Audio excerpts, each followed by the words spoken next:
سر وہ کسی دانشور نے کہا تھا کہ اگر تمہیں دنیا میں جینا ہے نا تو اپنے بل بوتے جینا سیکھو، اپنے قدم پر کھڑے ہو اور اپنے سہارے پر اٹھو، ورنہ دوسروں کے سہارے تو جنازے اٹھا کرتے ہیں۔ میرے بھائی، جب ہم کبھی کسی سے کچھ امید لگاتے ہیں اور ضرورت سے زیادہ جب ہم تمنائیں پال لیتے ہیں نا، اور پھر جب وہ ہماری تمنائیں پوری نہیں ہوتی ہیں اور وہ بندہ ہماری امیدوں پہ کھرا نہیں اترتا ہے، تو کبھی کبھار ہم ٹوٹ جاتے ہیں، بالکل بکھر جایا کرتے ہیں۔ اس لیے یار کبھی کسی سے نا زیادہ امید مت پالنا۔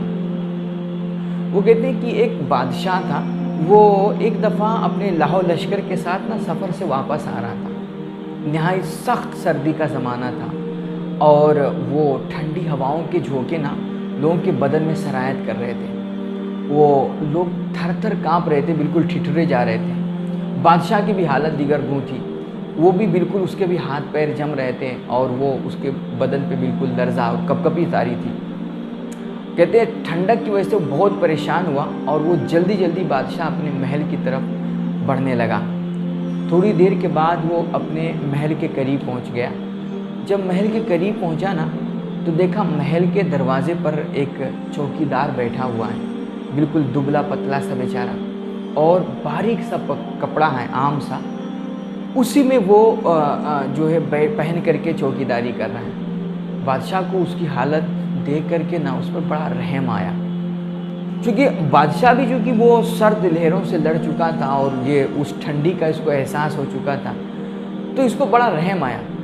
تو بادشاہ نے اس چوکیدار کو مخاطب کر کے کہا کہ ٹھہرو تم ذرا، میں اندر جاتا ہوں محل میں اور پھر میں تمہارے گرم کپڑے اور موٹے سے لحاف کا انتظام کرتا ہوں تاکہ تم جو ہے آسانی کے ساتھ یہاں رات میں چوکیداری کر سکو۔ بادشاہ اتنا کہہ کر کے محل میں چلا گیا۔ اب یہ بیچارہ چوکیدار جو بھی سائیڈ میں ایک کنارے چپکے سے سکڑ کر کے بیٹھا ہوا تھا، اب اس کو چونکہ بادشاہ سے ایک امید لگ گئی نا کہ یہ میرے کپڑے کا اور میرے موٹے لحاف کا، گرم لحاف کا انتظام کرے گا، تو یہ بیچارہ اسی موٹے کپڑے اور لحاف کے انتظار میں اٹھ کر کے نا ادھر ادھر ٹہلنے لگا، اس امید میں کہ اب آئیں گے اب آئیں گے اب آئیں گے۔ مگر بادشاہ جیسے اندر گیا، محل میں داخل ہوا، تو دھیرے دھیرے اس کو حرارت محسوس ہونے لگی اور اس کی ٹھنڈی دور ہونے لگی۔ تھوڑی دیر کے بعد وہ اپنے بستر پہ پہنچ گیا، نرم گرم بستر تھا اور تھکا ماندہ تھا۔ جیسے بستر میں گیا نا اس کو نیند آ گئی اور بادشاہ مزے کے ساتھ نا نیند کی سیاہ وادیوں میں گم ہو گیا۔ وہ اس کو خیال ہی نہیں رہا کہ مجھے کسی کے کپڑے وغیرہ کا انتظام کرنا ہے۔ صبح ہوئی تو بادشاہ کو اچانک یاد آیا، اوہو مجھے تو یار کسی کے کپڑے کا انتظام کرنا تھا، چوکیدار کو لحاف بھجوانا تھا۔ تو جیسے اس کو خیال ہے وہ جلدی سے نا وہ محل کے دروازے کی طرف دوڑا۔ وہاں جب پہنچا دروازے کے پاس تو بالکل وہ سٹپٹا سا گیا، اس کی سانسیں اندر کی اندر باہر کی باہر، آنکھیں پھٹی کی پھٹی۔ کیا دیکھتا ہے نا کہ دروازے کے پاس چوکیدار کی مردہ لاش پڑی ہوئی ہے۔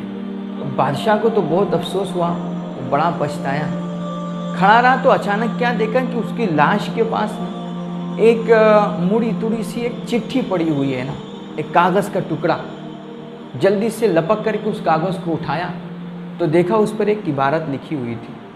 اس میں لکھا ہوا تھا کہ بادشاہ سلامت، میں قریب 10 سال کے عرصے سے آپ کے محل کی چوکیداری کر رہا ہوں اور ہر سال یہ ٹھنڈی کا موسم آتا ہے، اس کی سخت بے رحم لہریں ہوتی ہیں، مگر انہی پتلے سے کپڑے میں نا میں یہ پوری ٹھنڈی گزار دیتا ہوں اور ان کی بے رحم لہروں سے میں نمٹ لیتا ہوں، لڑ لیتا ہوں۔ اور بادشاہ سلامت اس سال بھی میں انہی کپڑوں میں ٹھنڈی گزار دیتا اور اس موسم سے میں لڑ لیتا، مگر آج آپ کی ذات سے مجھے ایک امید لگ گئی تھی اور اسی آپ کی ذات سے لگی ہوئی ایک امید نے آج مجھے مار ڈالا، اس نے میری جان لے لی۔ میرے بھائیوں، اس لیے کسی سے نا ضرورت سے زیادہ امید نہیں لگانی چاہیے۔ امید نا فقط ایک ذات سے لگانی ہے اور وہ ہے اللہ۔ اور امید کا مطلب صرف یہی نہیں ہے کہ آپ کسی بندے سے کسی چیز کے حصول کی تمنا رکھیں، یہی امید نہیں ہے۔ سر امید یہ بھی ہے کہ آپ کسی کے ساتھ کچھ بھلائی کریں اور یہ سوچیں کہ یہ بھی میرے ساتھ بھلائی کرے گا، یہ بھی امید ہے۔ آپ کسی کی مدد کریں